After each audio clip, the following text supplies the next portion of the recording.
Welcome back to the Goku Runner Talks podcast. It's a new year, and for this first episode of 2025, we have Ken Loy. He's a subscriber that met me over at the Habanero 100, and we got to talking. He's a great guy, a bigger runner as well, just like me, and he also is an advocate for homeless veterans. Let's hear about his story and a lot more. Sit back, relax, and enjoy. What's going on, guys? Welcome to another Goku Runner Talks podcast. In this episode, I have Ken Loy. How you doing, my friend? I'm good, brother. How you been? I'm good. I've been better. I've been better. The New Year's for me started off, with my ankle messing it up. But you told me beforehand that you had some ankle issues too before. Oh yeah. I fell about 3 years ago. I fell on the side of the road and laid there face down for 40 minutes with cars going past. I Oh, don't know what they thought. I had a high vis vest on. I thought I'm not going to help that guy, but I had to call someone to come get me. It was terrible. Yeah. man. So did you break something? I mean, Actually, I don't have any muscles on my left ankle. I hurt them pretty bad in the army, and so when I fell, I thought I actually, I knew I had sprained my left ankle, but I thought I broke my arm too. So oh wow, I was just kind of laying there in pain, and yeah, it's that's one of the reasons it's always important for people to know where you're at, yeah.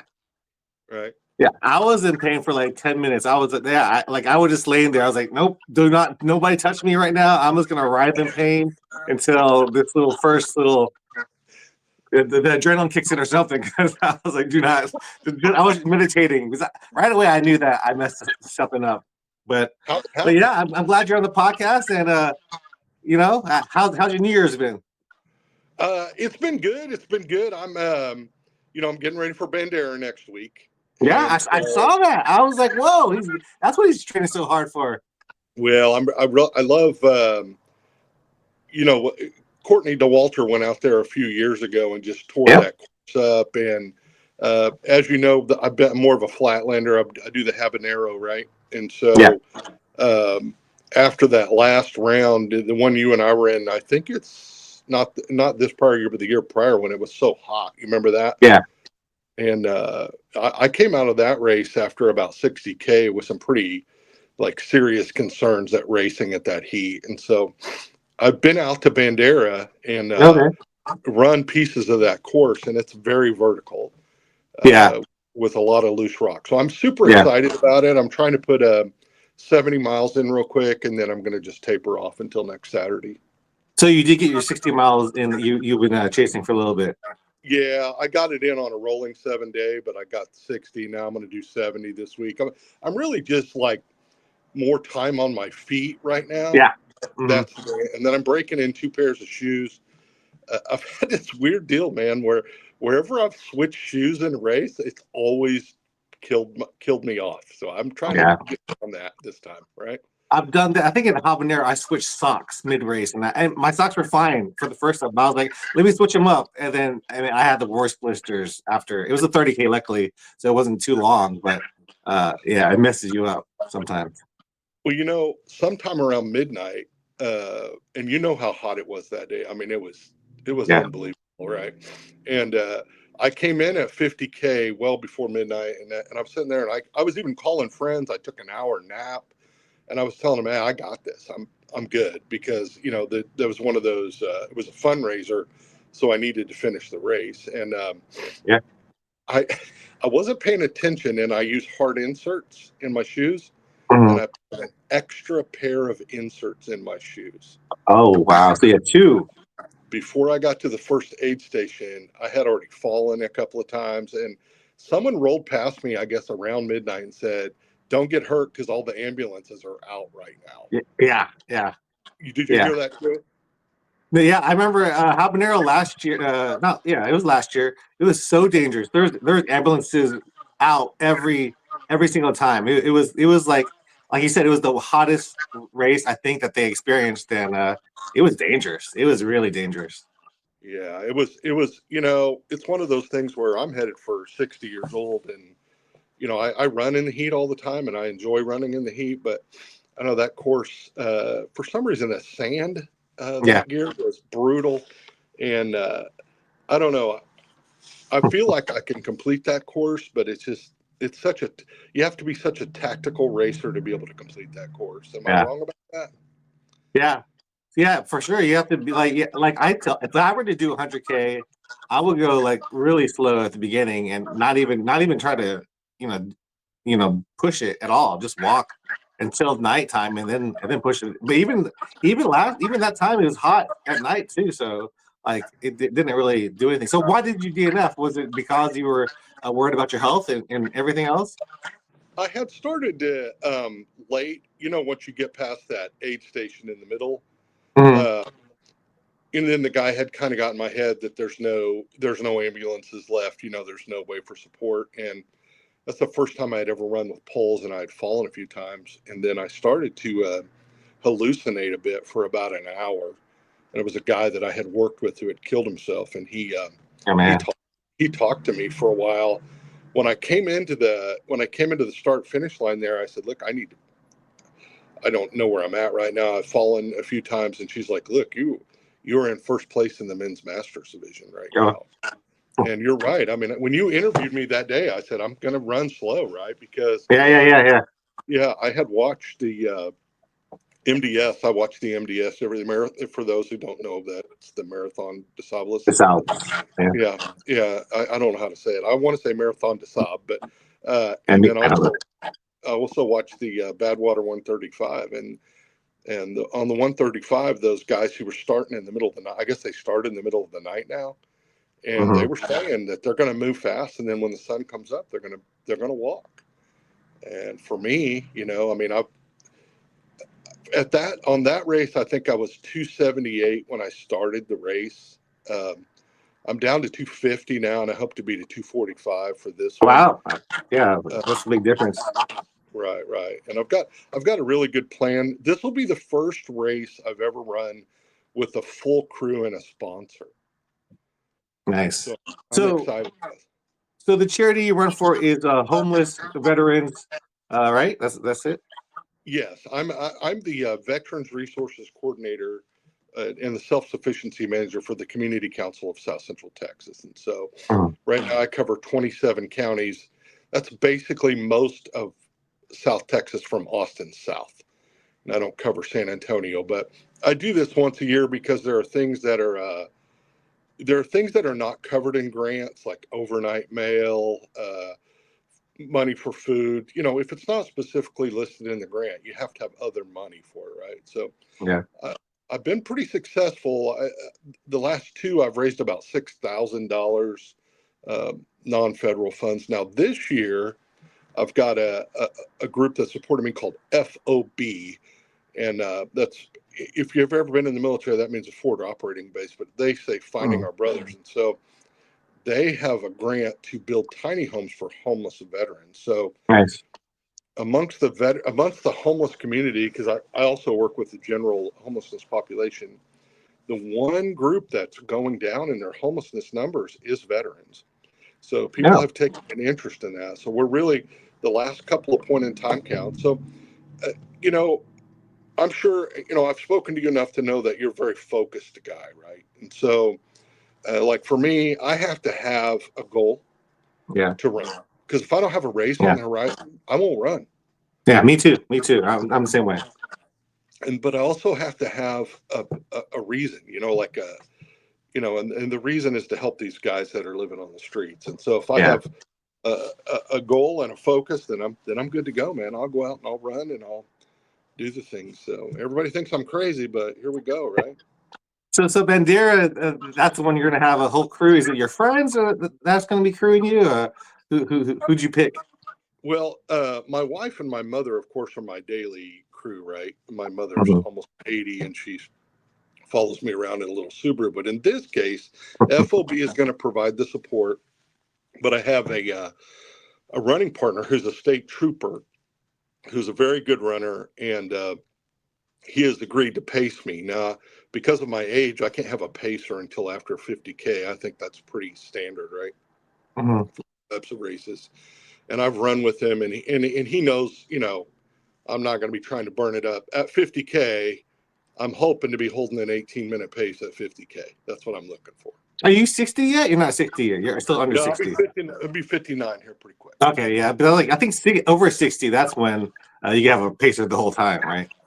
Yeah, I was, and I probably told you about this already. I had really the wonderful opportunity after I ran. I had run Habanero, I had run Rock and Roll Marathon, and I got the opportunity to be a pacer in the New York City Marathon. Yeah. You paced your niece, right? I paced my niece. She'll be listening right now. She said to tell you she's a huge fan. She gets notifications every time you post something new. So, but yeah, she arranged for me to be her pacer, and we went through that thing. I am not a huge fan of traditional marathons. Uh-huh. I'm always in like like group 27, and there's a guy back there who thinks he's gonna break Kipchoge's record. You know what I mean? Still all the way in the back. Yeah, that's right. So the one thing I love about trail running, I don't care who it is, Yeah. even if the guy's leading the race and you're laying on the side, he'll stop. Yeah. Trail runners are not over occupied, for the most part. I'm sure there's guys like Walmsley that have to go out and run, but I've had guys pull past me at 1 o'clock in the morning and go, "Hey man, you doing all right?" You know what I'm talking about, Jeremy. Yeah, yeah, 100%. They're just a good group of people. They don't make you feel bad about your effort. I do run a lot of 10Ks because those are fundraiser races and I get a lot of invites to those. I'm usually last or very close to last in those races. So over my journey, I started this thing, I was 340 pounds. So And this is when you started running. yeah, about 4 years ago. Yeah. Oh wow! And So you're relatively. So are you like a COVID runner as well? yeah, oh yeah. Yeah. Now I had run earlier in life in the military and I was pretty fast. I mean, I was in the 5:30 Oh range. wow! Yeah, Uh, that's freaking fast. but that was a very, very, very long time ago. And so Uh-huh.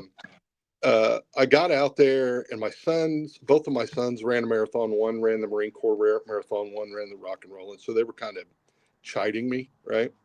Mm-hmm. Uh, but I was so heavy that my doctor had told me, "Look, man, your diabetes. If you don't do something, you're going to end up losing your feet or your eyes or something, right?" Yeah. And so, okay, I couldn't even walk a half a mile. It was brutal. Like I would not cry, but I wanted to. And then I just started walking, and I saw this race, the Habanero, and I did a couple of tune-up races for that, and I thought I'll do it. And I did the 50K. So my first ultra, I made it. People are like, "That's crazy," And that particular race, it's kind of my unicorn race because I want to do the 100 mile in there. I have a dear friend. Do you know Liz? Yeah. Yeah. I've seen. She doesn't she have the tent for the people that have no Yeah. people, right? Yeah, and she reached out to me and she's like, "Look, man, you can throw in with mine." She has a big turtle on the front of the tent, just a Uh-huh. sweet lady, right? And Yeah. I don't know, man. I don't know. My family at this point is like, "Look, we really want you to avoid the hot races like that." Habanero is stupid. It's dumb. It's dumb. You know where I have trouble in the habanero? Uh, the lake when you come around the lake and there's like that 6 foot drop off there. Yeah, For some reason, I just don't see that every time I'm going through that's where you fall. And Because then that's like right after. Well, it depends on which way you go. Because that's like right after the downhill. Like you go right. downhill, and then you hit that little lake, and then you're like, finally, I could, flatter land. Well, when we ran counterclockwise the one year, I kept, when you get around the lake and then you go and you see the lights on top of the hill and you're like, "Oh Yeah. yeah," And I've run off course twice there, to try to run to the lights as opposed to taking the right. But I think I know that I know I'm a big guy, right? Yeah. And I love that for a lot of reasons because like you have a ton of muscle mass. You're burning up a ton of calories, but you're still out there chugging along, right? Yeah. And for me, I like it around mile 20, 25, when we start reeling people in. You know what I mean? Yeah, yeah, that's right. Yeah. Like they're going too fast, and when we stick to our paces, even in a marathon, when I'm sticking to my run and walk strategy, they'll be like, "Oh man, that's that guy that was so slow at the beginning. That now he's passing me up." So it's all You know, about strategy. my first year, my first race, big race was the Rock and Roll Marathon in San Antonio, and Mhm. there was a girl there, a woman, I guess, maybe 22, 23. When you're my age, everybody's a girl or a boy. A kid, right? Nothing bad about it, right? But she did not want me to finish that race before her, and she would do this thing where she would just sprint past me, and I've been out there long enough to know, look, you're not going to make it like that. She went down around mile 22 and stayed down. Oh Uh, no. but my first year in the habanero was 1 or 2 years after the guy died. Remember that? Yeah, I think they moved it to Brazos Bend one year, and then some guy had a heart attack over near that tree over there. right, that big tree, right? And so Mhm. we're zipping past that tree. I mean, as much as I zip anywhere, and this lady's like, "Yeah, that's where the guy died," and I'm like, "Oh no!" And then this guy next to me just starts to heckle me, and he's a What? 10K. Yeah, yeah, he's a 10Ker, right? Uh-huh. And he's telling you won't make it to 20K and all this, and I'm like, look, man, I don't even know you, and but it's okay, right? and Wow. and he made the 10K, and that was it, and left. And at the 50K, I went over to the tent, and the guy's like, yeah, he's just like that, don't worry about it. But I get a lot of advice from people that, because I'm big, right? And they're like, well, Mhm. you're not doing this, you're not doing this, you're not doing this. And I'm like, look, man, I'm out there sometimes 25 hours a week running. Yeah. And but I get a kick. I tented up with like five other guys, um, and none of them made it past 30K that year. I Yeah. was so. Now let's talk about the worst race of my life. You want to talk about that one? What is The that? What is that one? Rocky Raccoon, baby. Yeah. Oh my! Oh That's the worst God. race of my life too. We have the same mark. I hate. I wanted to go back this year, redeem myself, but that last year for you were doing the 100K last year. Yeah, yeah. Yeah, and I was attempting the 100 miler, and man, oh my, that was the worst one to do for anybody's first like ultra ever, because there was just like people were dropping like flies out like after the first loop. They were like, I don't want any of this. But Well, how was it for you? well, when I pulled up and you're like, it was pouring, right? Yeah, And you're like, look, man, just throw your stuff under our tent because it's going to be raining like this all day. So I put my chair under your tent, and we got ready to take off. And that first turn coming out of the main house there, the water was over my ankles. yeah, Well, then when you get to the first aid station, the water was over my knees. yeah, crazy. And I was slipping, I was falling, and there was a group of younger runners, and I had fallen on that main entrance ramp, before you go up to the aid station there. Yeah, And and they're like, look, man, sometimes you got to know when to say no, right? Well, there's no way to get out of that race. I mean, once you're out there, you're at the furthest point away, right? So, there's no easy out. You no, still have to go hike out, a couple miles. There's yeah, I was 11 miles out, I think, and my feet, I was so miserable, more miserable than I've ever been in the habanero. Like, it was the most miserable race of my life, man. Yeah, that's why I don't think people understand, because I tell people I DNF the race and they're like, "Oh man, you just didn't train hard enough. Your mind wasn't there." I'm like, "You guys don't understand. If you weren't there, you don't understand how hard that race actually was." So for me to get to 80 miles, I'm super proud of that. And but people hear that I DNF, they're like, "Man, you're too big. You need to lose weight. You need to do this." I'm like you and I, we train hard. Like we might go slow, but we're training probably longer than most people who go much faster than us. Because for us to go 12 miles, that's taking like almost 5 hours, or it's taking like for 4 hours, right? Right. So because it's all about time on the feet for us. Like I don't care about my speed. I just know if we're doing long distances that we have to be out there long, and it's about time on feet. It's not about your speed, and that's how we're training. We're training to go long and slow, not fast and short. Well, people don't understand the mechanics of it, right? And so you could be having the best race of your life. I mean, like I was having a killer race habanero a year ago. Like I thought, yep, I'm going to place, I'm going to be first in the Masters division, and the wheels fell off within 5 kilometers. They don't understand what it takes. You and I have both seen people head out 3 miles later, they're down with cramps because they didn't factor in. But guys like you and I, we know nutrition is a huge part of the thing. You're not going to feed the muscle you have, not staying on top water and nutrition. It's the same with me. I mean, I go out, I run a couple of paces. Uh, I either stay right below 4 miles or I go to 4.5, right? And I'm happy with that because I know, once you cross that 30-mile threshold, Mm. it all becomes technical at that point. Can you keep your mind to yourself? One of the things I've started to do is on my playlist, I randomly put in songs that I absolutely cannot stand. That's And I, interesting. I do that because it teaches me, and I make it play all the way through, because it Mm, teaches me to ignore things that aggravate me. mm. Because my body rarely fails me. It's my mind that, Yeah, that fails me. yeah. Because you're out there so long and you're thinking about so many things. Me too. Like when I was running the 100K, I was thinking like, I could just drop right now. Like you think like very sometimes you get negative, right?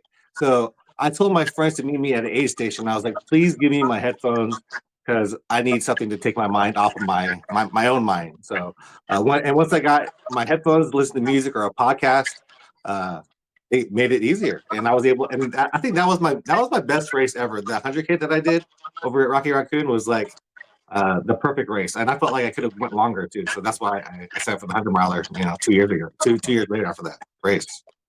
Well, I run faster when it's cooler, right? Mhm. And Yeah, I can adjust both for big that. guys. Yeah, I like if it's even 80 degrees, I have some hydration issues, right? Yeah, yeah. Once you get down to 40 degrees, like when I ran New York, man, it was like 42, 43 degrees when we headed out. And I felt like a gazelle there for about 10, 15 miles. And, you come up the Verrazano Bridge there, and it's almost like 3/4 of a mile straight up.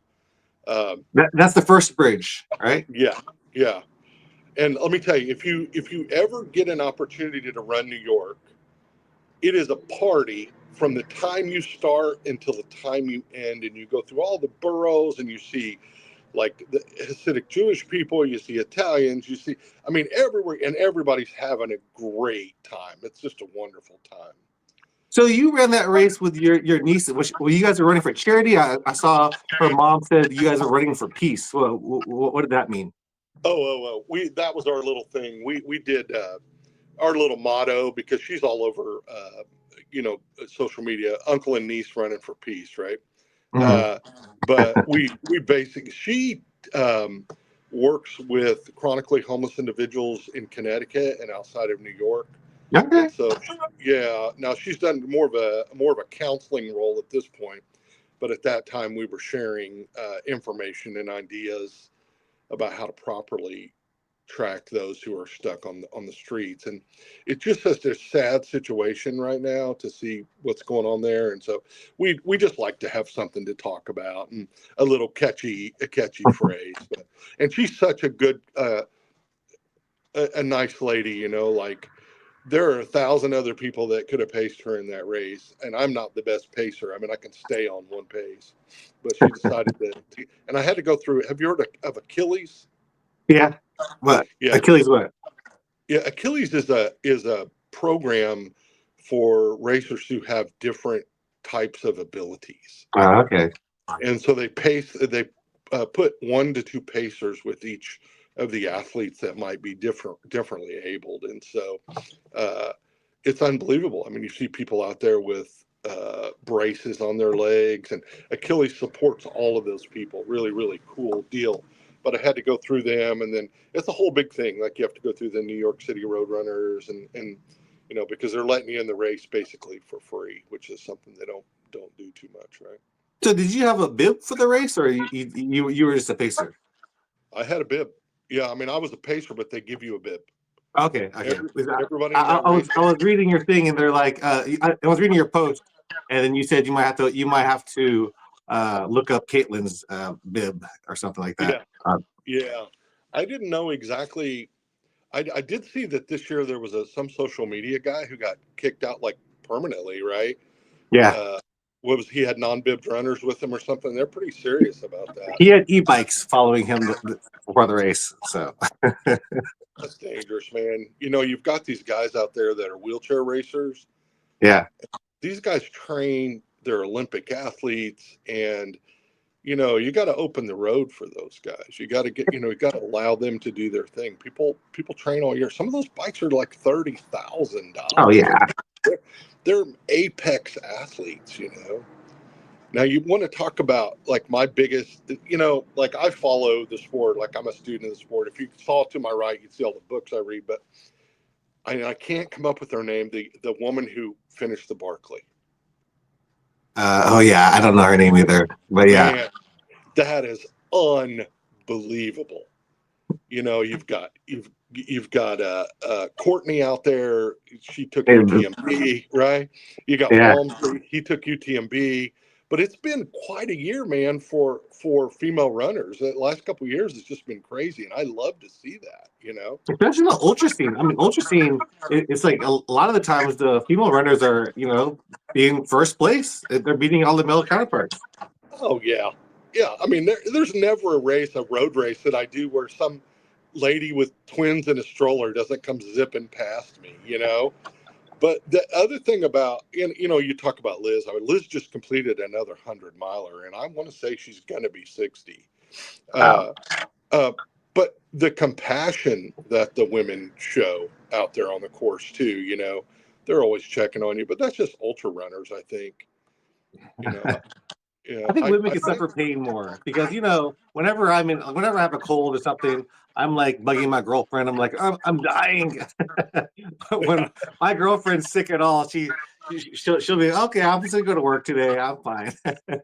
I think they can deal with pain a little, and they have they give birth to babies, so they know one the of my pain. So ultras are perfect for them. Oh yeah, no, women deal with pain way better than men. We're a bunch of wimps when it comes to that. But I recently there's a large nonprofit in South Texas called ACOG, Alamo Area Council of Governments, and recently we won an award for our work with the homeless over the last year. And there was a woman there, and she's like, "Hey, I want to talk to you." I'm like, "Okay." So we're talking, and she was an official pacer in the Badwater 135. Wow. And she ran 60 miles. And I was like, okay, tell me what the worst part of it is. And I mean, it all seems horrible to me, which I'm Yeah. sure you and I would love to do it, right? Because it seems horrible. But she said the foot trauma is unbelievable. Wow. I, Because of the heat? yeah. Why do you get foot trauma? Just because you're running on asphalt the whole way, the Mhm. heat coming through the soles of your shoes is phenomenal. She said, you see people like losing large swaths of parts of their feet. Yeah. I I feel can like run. that's a tough race because you're with your crew, and I think it starts low, right, and then you climb like Everest pretty much, right? Yeah, it's tough, man. And they had a guy who went there and back. I watch a lot of YouTube and I try to derive things out of them. One of the things I think that I don't want to say it irritates me, but you'll see someone like couch to Cocodona 250 or whatever, right? And I'm like, okay, I got to see this. If this guy went from the couch to Cocodona, he's somebody, right? Like Yeah. he because just to run either like Badwater or Cocodona, you have to have medical help. Like me, I have a full-time. I work with a nutritionist just to keep me on the road, right? And it's like, yeah, in full disclosure, I'm an Olympic athlete. Okay, man, Yeah. then you're Yeah. not going. Yeah. I hate those. It's like they do that. Not training for a marathon, and they're like, oh, they're like a professional cyclist or something. It's like, come on. You should just watch my videos. Literally, I go out there. I just I want to see the struggle. Like, if it's too easy for you, and they're like, oh, I just got a BQ. It's like, what? There's no way possible. So Well, it's not real. I've seen you in was it 2 or 3 races now, and you're all focused when the race comes. You know, I mean, you're ready Yeah. to go, and I'm guessing that's because you do what I do. Like I had a situation maybe 2 years ago, because this thing is your best friend and your worst enemy, right? Yeah. You- Is that what And you have a Garmin? I do. I use the solar instinct solar. Okay. But I've had some problems with it. I've had to send it back at least once, and I think from this point forward, I will only buy directly from Garmin. Hmm. Or I know that you have a Koros. Yeah, I Didn't I? switched to Coros. I I need switched this for to my run. mental health because the Garmin kept telling me I wasn't training enough, or I was undertrained, or I need to rest like 82 hours. So it's like Did I was you? switched to Coros. Are you on Strava? I am on Strava. It's a Goku runner on Strava also. Man, the AI on Strava has gotten really, really good here lately. Are you paying for the pro version? Yes, Okay. but So the AI what does assistant it has do? gotten. It'll tell you like you ran Hmm. 60% of what you normally run. Like, or this time you slowed down. That shows that you're training correctly. I mean, I feel the feedback from that Yeah. app. It's really, really good. Where Garmin, the app is cool and everything, but for some reason I can't get my recovery to work. Like my Hmm. what is my sleep score? You woke up and you're 3, and now you went down 3, and Yeah. I can never get my sleep score right. Yeah, me too. I like So, my sleep score. It would say like, "Oh, you slept fantastic," and then I would feel like crap. I was like, "How is that even possible?" Like, it doesn't add up. So you're saying Strava does a little bit better job of like actually measuring how you actually are doing and how you feel. well, when you're on Strava, you can click the run that you just did, Hmm. and it'll go over the run uh, step by step. And Hmm. so, like, I Okay. have a little bit of verticality I have 2 courses that I run, one that's about 7.5, and the other one that's about 14. You're in San Uh, Antonio? no, I'm outside of San Antonio in the middle of nowhere. So Okay. I mapped out a couple of country roads that go out, and everybody knows me. I've gone out, I've introduced myself to everyone, because you never know when you're going to get in trouble, right? Uh, but it'll go, and so, like, okay, am I slowing down on this vertical section? And I can kind of manage my energy a little bit better there. For me, 15 mark is still a bit of a struggle for me. I don't know Yeah. what it is in my head, but once I get past 15, I'm all good. But getting to 15 is difficult. You feel that way too? Yeah, yeah. I remember I was running 100K, and then like miles 10 to 20, I was like, man, I want to quit. I don't want to do this anymore. But after I got past it, I powered through it, and I felt fine. But it was just those miles. Like after I think it's probably you get to your 10th mile, you're feeling a little bit more tired, everything's getting to you, and then you just gotta get over that hump. Because that's what ultra marathons are about, getting over the hump that you're feeling at the moment, because it's about ups and downs, and it. Well, a lot of people ask me, they're like, well, what's the key to getting past, say, 30 miles, right? Mhm. And to me, it's really mental and energy consumption. I mean, it's okay to walk. I've walked many, many, many, many, many miles. Uh, it's for me, stopping is more of a mental block than anything. As long Yeah. as I'm moving forward, I'm good, man.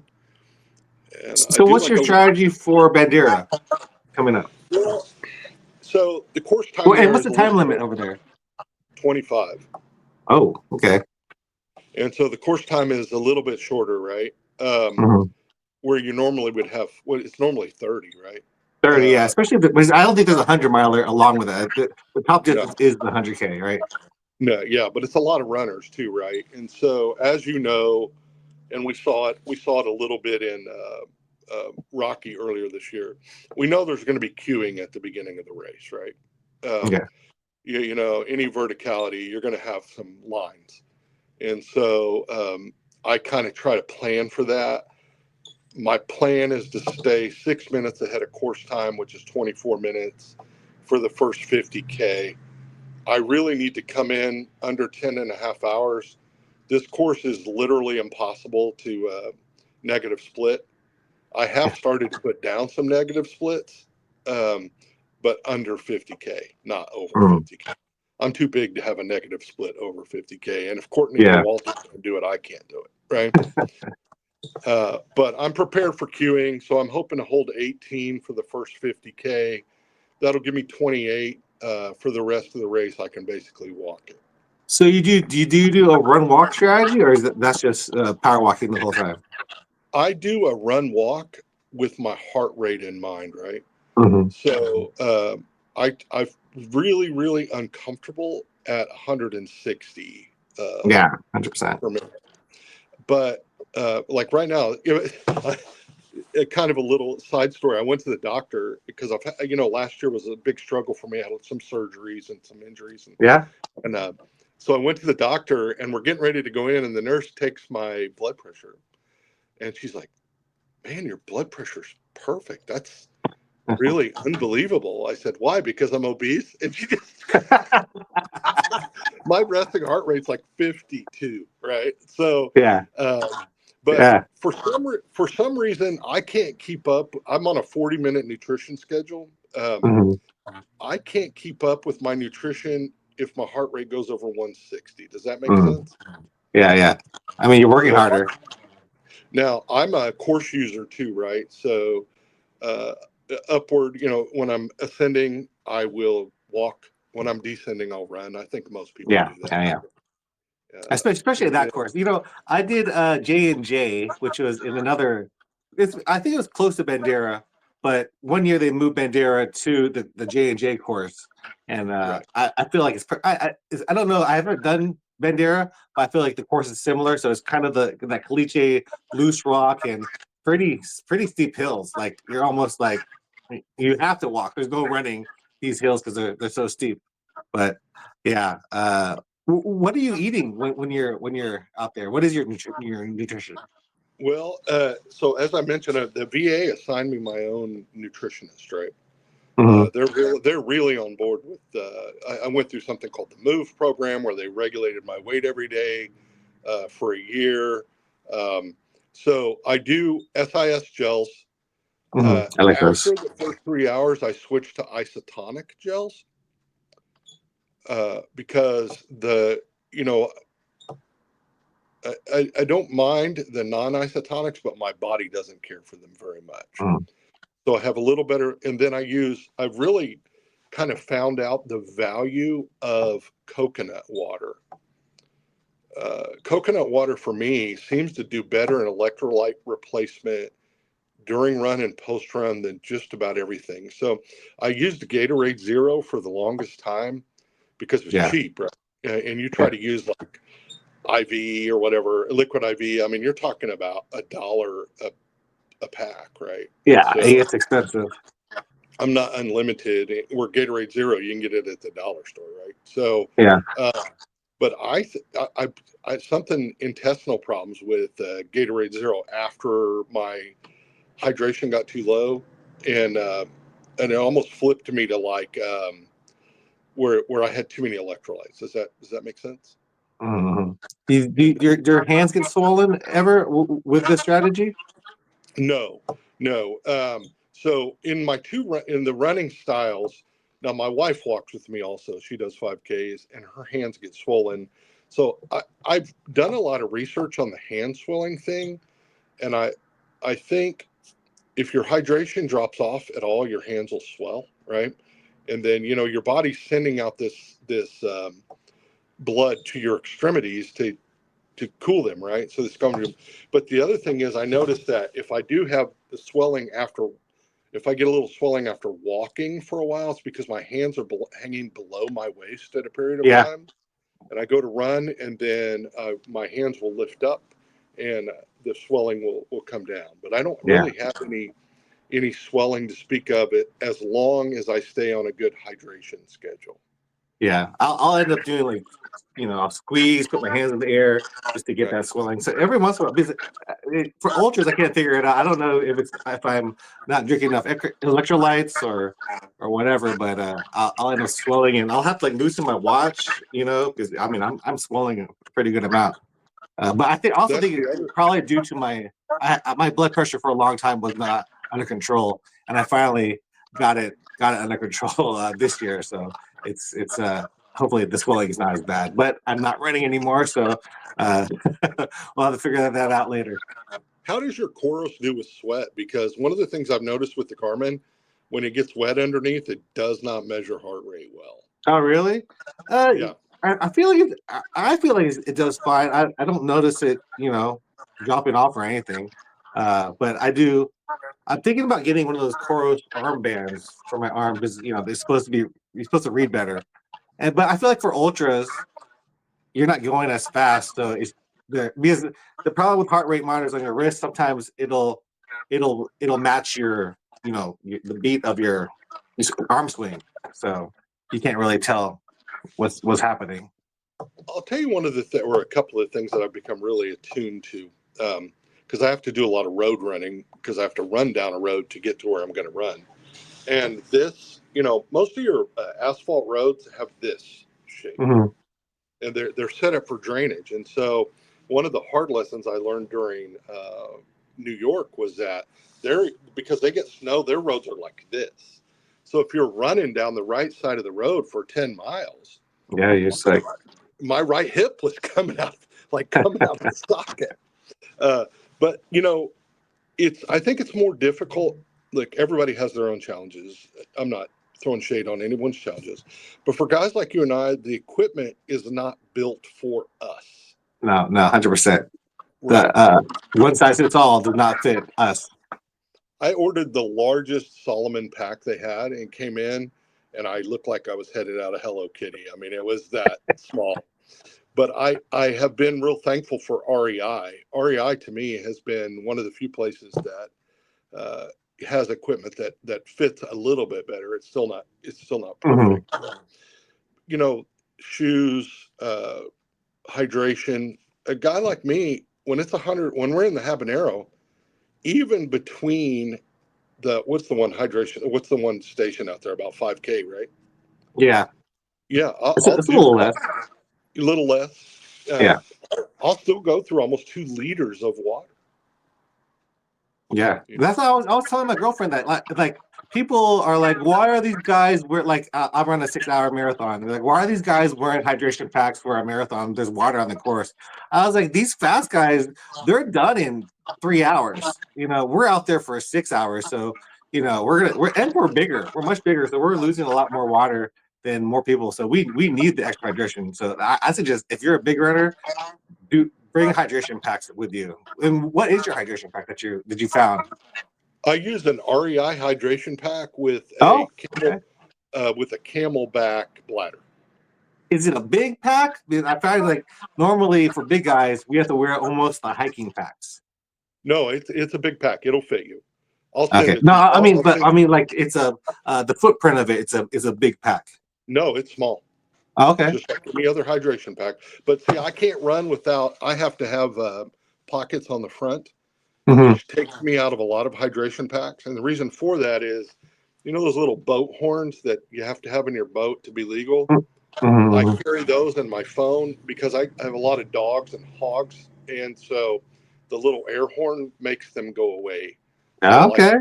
I like to have that up front. All right, I might need to use that because I stopped running around my neighborhood long distances because I live kind of out in the country. So I mean, if a dog bites you, they're like either shoot it or ignore it. They won't do anything out here. So I'm not going to shoot it. I don't even have a gun, but I think the air horn would probably be a good little Yeah, tip. go get you one of those little air horns at Walmart. It's Uh-huh. super loud. I hit it and they run off. Even if in the hogs, especially like because I run into a lot of hogs. But my biggest worry is not hogs, dogs, snakes, random cows. It's distracted drivers, man. 100%. Yeah. Yeah, I feel like some drivers yeah, they aim for you. They see you and they kind of swerve yeah. towards you. It's like, and I told my girlfriend as well, I was like, if you have a dog with you, they're less likely to hit you. But if you're a person by yourself, they feel like it's funny to try to scare the human. Well, and people like I saw your episode. I guess it's about a year ago now, where someone yelled some sort of an explicative at you, right? Yeah, yeah. And for me, I get so where I'm at is a heavy oil field traffic, right? Mm. And I get flipped off all the time, and I'm like, we're in the middle of nowhere, and It's then like, why? Yeah, I I just get add that up to people in their miserable lives, and it's nothing to do with us. We're just trying to be out there and do our thing. yeah. Well, I have I did a lot of. Go ahead. I did want to ask you about. It's nothing to do with running, but you did. I saw you went to Peter Luger's over in New York. How was I did. that experience? Is it It was worth it? wonderful. To me, it was. I went with my son and my wife. Yeah, they're a cash only restaurant, if I remember correctly. Oh wow. Uh, yeah, so but they were Michelin starred back in I think the '90s or something. Uh-huh. The wait staff there is phenomenal, and the steak, like I'm a steak guy, I just loved it. Now it ain't cheap, brother. So Yeah, yeah. take your wallet with you. But I absolutely would love to go again. Right? You need the Uh, thick wall. I'm sure there's an ATM machine right there that's making a bunch of money. If they're well, cash only. I think it's cash only, and just to let you know, I have no money. My wife has all the money. Right? So Uh, she recently started running too, right? Because she retired and that's when she started to take up running, or was it the influence of you? Because I see a lot of people comment on your post, and I think you're influencing a lot of people to run. Like you're an inspiration to a lot of people too. well, we guys like you and I, people don't expect it when we start talking about I want to run 62 miles, right? Yeah, And and I'm probably like you. If you get me talking, I'm a hard guy to shut up, right?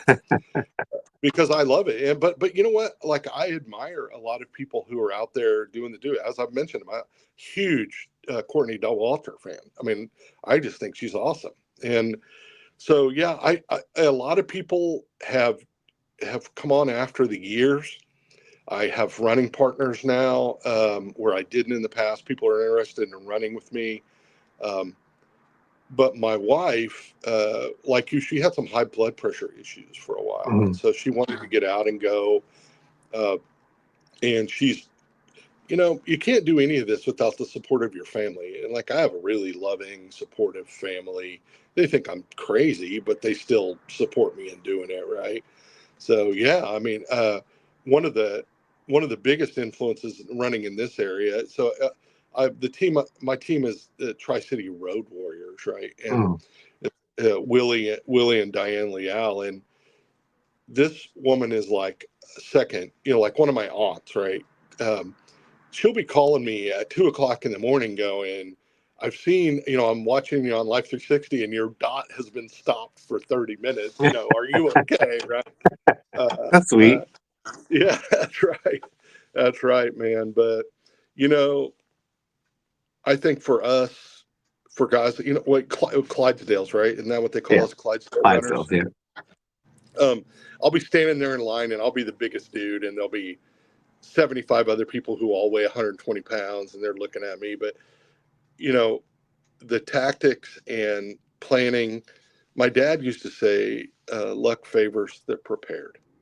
yeah, He passed on a long time ago, but I've found that to be true. I do all the work. I do the work to finish the race, but there's yeah. so many variables. Like with Rocky, how did we know that?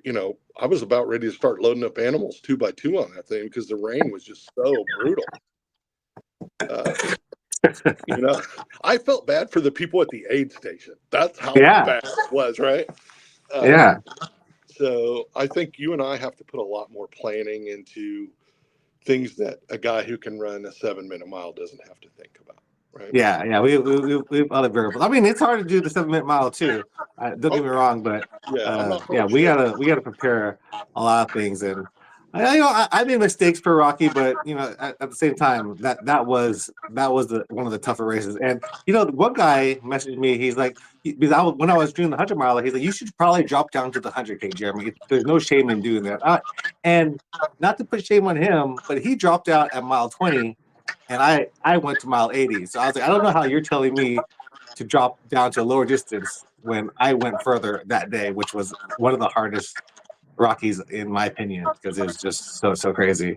So we deal with a lot of hate, and sometimes it's just, we gotta ignore it and keep moving on because they don't understand what it is to be a Clydesdale, and we're not even a regular Clydesdale. We're super Clydesdales because we're 250 and above. But you're dropping down to 240 for what race?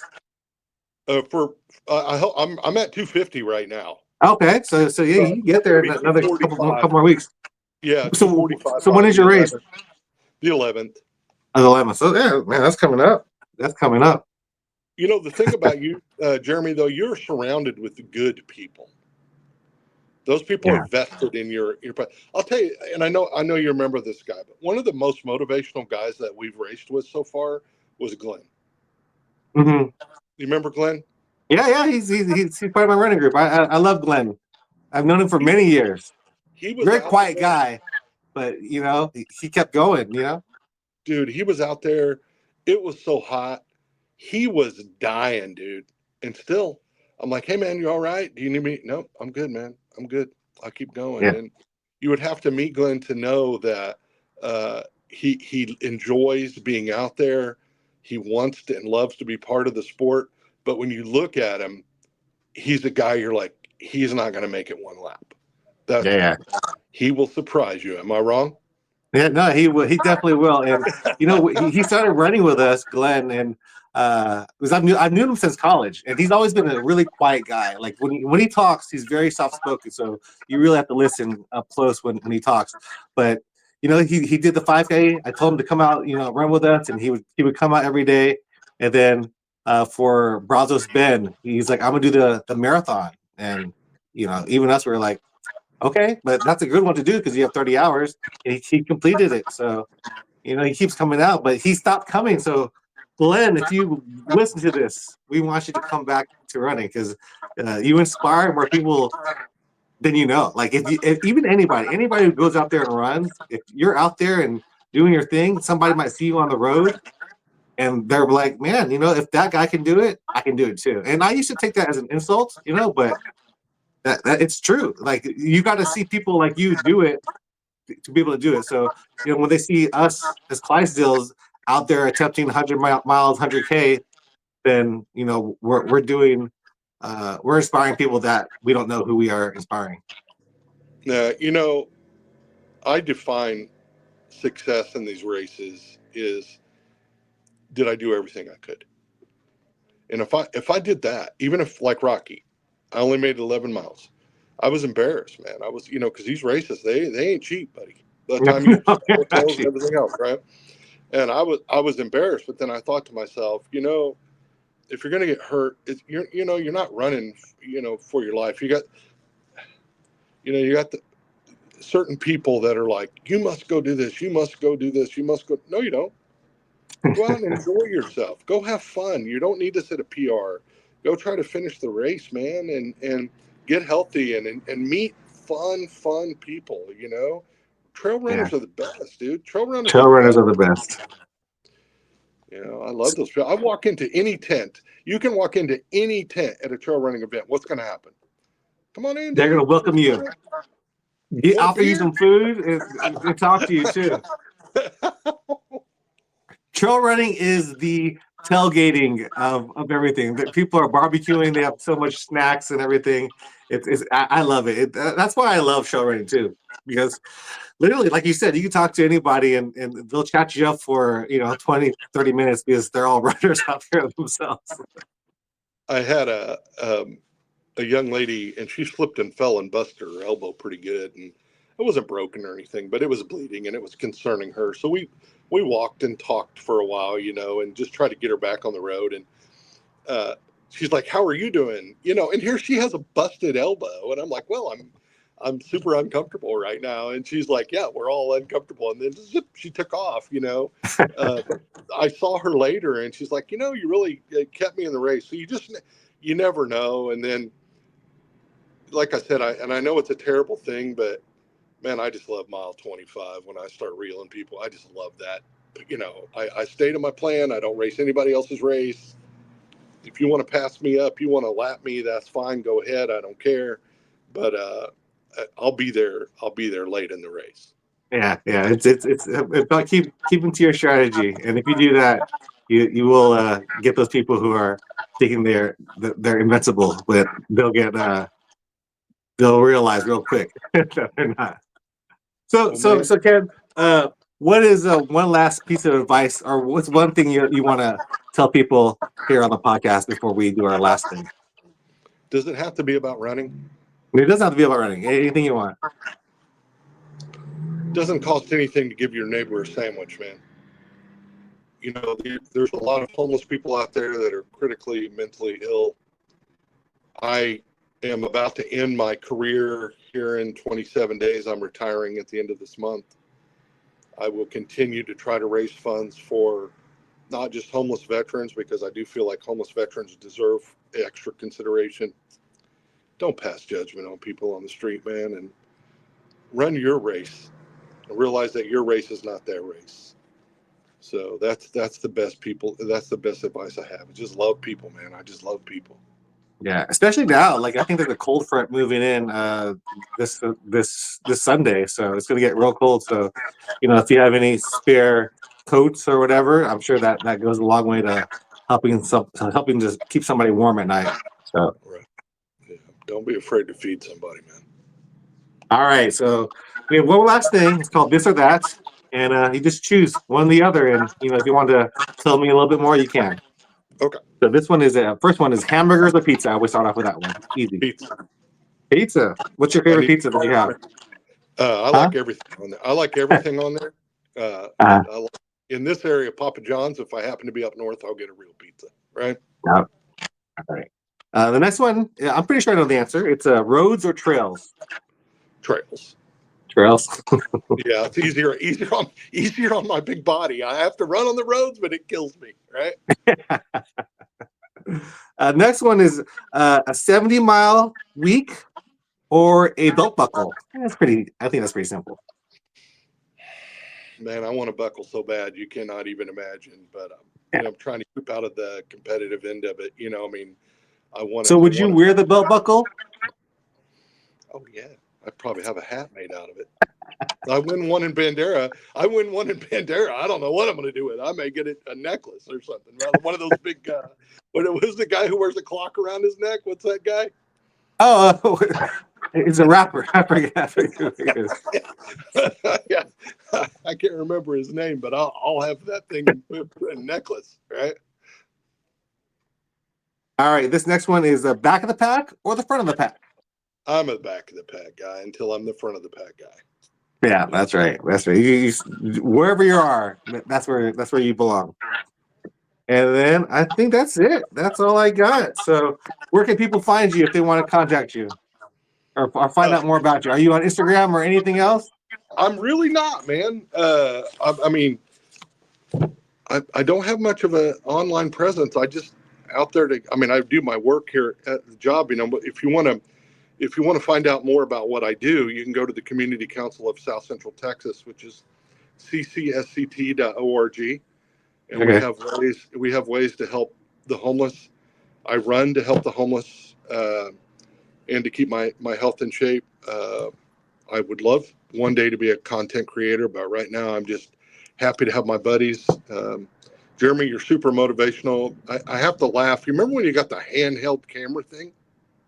Mm-hmm. That, Which that one? has like the 360 coverage of you. Yeah, yeah, yeah, yeah.